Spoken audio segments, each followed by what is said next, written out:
మహేష్ అభిమానులు ఏ రోజు కోసమైతే ఇన్నాళ్లుగా ఎదురు చూశారో ఆ మూమెంట్ వచ్చేసింది. ఫ్యాన్స్ ఎక్సైట్మెంట్ తో పాటు ఆడియన్స్ క్యూరియాసిటీకి ఎండ్ కార్డ్ వేస్తూ గ్లోబ్ ట్రోటర్ ఫస్ట్ రివీల్లో సర్ప్రైజ్ల మీద సర్ప్రైజ్లు ఇచ్చారు రాజమౌళి. మరి జక్కన్న ఇచ్చిన అప్డేట్స్ గ్లోబల్ రేంజ్ లో ఉన్నాయా? స్ట్రాటజీ ప్లాన్ చేయడంలో, ప్రమోషన్స్ అదరగొట్టడంలో తన తర్వాతే ఎవరైనా అని మరోసారి ప్రూవ్ చేశారు రాజమౌళి.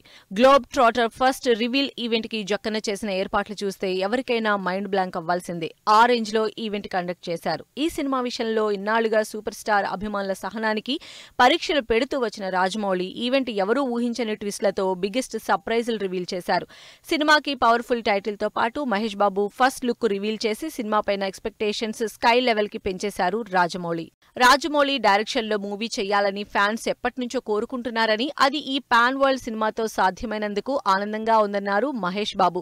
ఈ సినిమా చూశాక ఇప్పటివరకు రాజమౌళి చేసిన సినిమాలన్నీ జస్ట్ ఒక టీజర్ ట్రైలర్లా అనిపిస్తాయని, తన అడ్వెంచరస్ సినిమాలపై అంచనాలు పెంచేశారు మహేష్ బాబు. అంతేకాదు, మూవీలో నటిస్తున్న ప్రియాంక చోప్రా, పృథ్వీరాజ్ సుకుమార్ తమ బెస్ట్ పర్ఫార్మెన్స్ ఇస్తున్నారని, ఇండియన్ హిస్టరీలోనే కాదు వరల్డ్ సినిమా రికార్డ్స్ లో నిలిచే సినిమా అవుతుందన్నారు Mahesh. Director Rajamouli cinema script చెప్పినప్పుడు స్పెల్ బౌండ్ అయ్యానన్నారు ప్రియాంక చోప్రా. ఈ ప్రెస్టీజియస్ సినిమాతో మళ్లీ ఇండియన్ సినిమాలోకి రీ ఎంట్రీ ఇవ్వడం గ్రేట్ మూమెంట్ అన్నారు. అలాగే సినిమాలో తన కుంభ రోల్ అందరినీ మెస్మరైజ్ చేసేలా ఉంటుందని, ఇండియన్ స్క్రీన్ పై ఇప్పటివరకు ఇలాంటి సినిమా రాలేదన్నారు పృథ్వీరాజ్ సుకుమారన్. అంతేకాదు, సినిమాలోని హై వోల్టేజ్ యాక్షన్ బ్లాక్స్ లో మహేష్ స్టంట్స్ ఓ రేంజ్ లో ఉంటాయని సినిమా పైన ఎక్సైట్మెంట్ పెంచేశారు. మొత్తానికి జస్ట్ ఒక ఈవెంట్ తో సినిమా రేంజ్ నేషనల్ కాదు ఇంటర్నేషనల్ అని ప్రూవ్ చేశారు రాజమౌళి.